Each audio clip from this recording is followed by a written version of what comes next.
ചൂരൽമല മുണ്ടക്കൈ ദുരന്തത്തിന് ഒരു വർഷം പൂർത്തിയാകാൻ പോകുമ്പോൾ ഏറ്റവും അധികം പ്രയാസം അനുഭവിക്കുന്നവരിൽ പ്രധാനപ്പെട്ട ആളുകൾ തന്നെയാണ് വ്യാപാരികളും.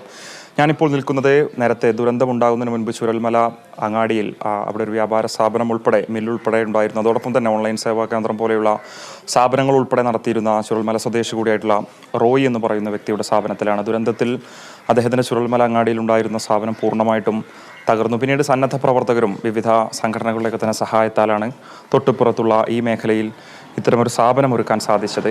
വലിയ പ്രതിസന്ധിയാണ് തൊഴിൽ മേഖലയിൽ നേരിടുന്നതെന്ന് റോയി നമ്മളോട് പറയുന്നുണ്ട്. നമുക്ക് അദ്ദേഹത്തോട് തന്നെ ചോദിക്കാം. ചുരൽമല അങ്ങാടിയിലാണ് കടയിലുണ്ടായിരുന്നു. എൻ്റെ അനിയന് മില്ല് ഉണ്ടായിരുന്നു. ഞങ്ങൾ 5 സെൻറ്റ് സ്ഥലമായിരുന്നു മൊത്തത്തിലുള്ള ടൗണുള്ളത്.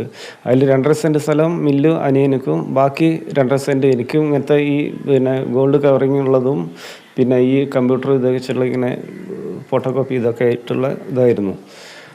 ഞങ്ങൾ അന്ന് വില്ലേജ് ഉണ്ടായിരുന്നു, ഇവിടെ ബാങ്ക് 2 ബാങ്ക് ഉണ്ടായിരുന്നു, സ്കൂൾ +1 +2ൻ്റെ നല്ലൊരു വർക്ക് ഞങ്ങൾക്ക് കിട്ടിയിരുന്നു. അത് അവിടെ പോയി കഴിഞ്ഞപ്പോൾ ഞങ്ങളുടെ എല്ലാം നഷ്ടപ്പെട്ടു. ഇപ്പോൾ 4500 ഇത് വാടകയ്ക്കാണ്. ഇന്ന് ഇതുവരെ ഇത്ര നേരമായിട്ട് ഒരു ഫോട്ടോ കോപ്പി എടുക്കാൻ ആളില്ലല്ലോ, ഇവിടെ ആൾക്കാരില്ല. പിന്നെ എപ്പോഴും ഒരു നിത്യോപയോഗ ഇതുപോലെ അല്ലല്ലോ ഈ ഫോട്ടോ കോപ്പി എന്ന് പറഞ്ഞാൽ. ഗവൺമെൻറ് സ്ഥാപനം ഇല്ല, ഉണ്ടെങ്കിൽ മാത്രമല്ലേ ഉള്ളൂ. ഇങ്ങോട്ട് പിന്നെ ആരും വരുന്നില്ല, ഒരു ഇതുമില്ല. പിന്നെ ഇപ്പോൾ ഞങ്ങളിത് ഇവിടെ ഒഴിവാക്കാൻ പോവാണ്, കാരണം നമുക്ക് വാടക കൊടുക്കാൻ നിവർത്തിയില്ല. ജോലി തന്നെ ഒഴിവാക്കി സ്ഥാപനം തന്നെ ഒഴിവാക്കി പോകേണ്ട സ്ഥിതിയിലായി. ഇപ്പോൾ ഈ മാസം ഇതിപ്പോൾ 1-ാം തീയതി 2-ാം തീയതി ആകുമ്പോൾ ഞങ്ങളിത് ഒഴിവാക്കാൻ പോവാണ്. അല്ലാണ്ട് രക്ഷയില്ല, ഒഴിവാക്കുകയാണ്. അല്ലാണ്ട് ഇതൊക്കെ സിസ്റ്റമൊക്കെ വീട്ടിൽ കൊണ്ട് വയ്ക്കുക, വേറെ ഒരു വരുമാനവും ഇല്ല. ഒരുപാട് ആളുകൾ പ്രതിസന്ധി പ്രയാസം നേരിടുന്നുണ്ട്.